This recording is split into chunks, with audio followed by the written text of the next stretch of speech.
పూరా లోకల్. భారత్ మార్కెట్లోకి అమెరికాకు చెందిన ఎలక్ట్రిక్ కార్ల తయారీ సంస్థ టెస్లా ఎంట్రీ ఇచ్చింది. ముందుగా ముంబైలో దీని షోరూంని ప్రారంభించారు. ఈ షోరూం ప్రారంభోత్సవానికి మహారాష్ట్ర ముఖ్యమంత్రి దేవేంద్ర ఫడ్నవీస్ కూడా హాజరయ్యారు. ముందుగా మోడల్ వై ఈవీలను టెస్లా భారత్ మార్కెట్లో విక్రయించనుంది. ఇక్కడ RWD version base model Y ధర 61,07,000 నిర్ణయించారు. లాంగ్ రేంజ్ వెర్షన్ ధర 69,15,000 రూపాయలుగా ఉంది.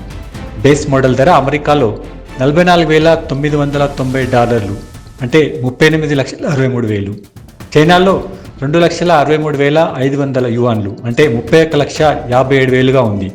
దిగుమతి సుంకాలు రవాణా ఖర్చుల కారణంగా భారత్లో దీని ధర ఎక్కువగా ఉంది. ఇప్పటికే భారత్ రోడ్లపై మోడల్ వైను పరీక్షించారు. ముంబై పుణె జాతీయ రహదారిపై ఈ వాహనం దర్శనమివ్వడం చూపర్లను ఆకర్షించింది. ఇది పూర్తిగా అప్డేట్ అయిన మోడల్ వై కారుగా నిపుణులు గుర్తించారు. సాధారణ మోడల్ వై కంటే దీనిలో ఎక్కువ ఫీచర్లు ఉన్నాయి. అమెరికా, కెనడా మార్కెట్లో ప్రస్తుతం దీన్ని విక్రయిస్తున్నారు. ఇది భారత్లో 6 రంగుల్లో లభించవచ్చని భావిస్తున్నారు.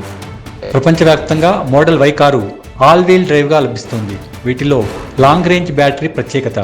ఒక్కసారి ఛార్జ్ చేస్తే 526 కిలోమీటర్లు ప్రయాణించవచ్చు.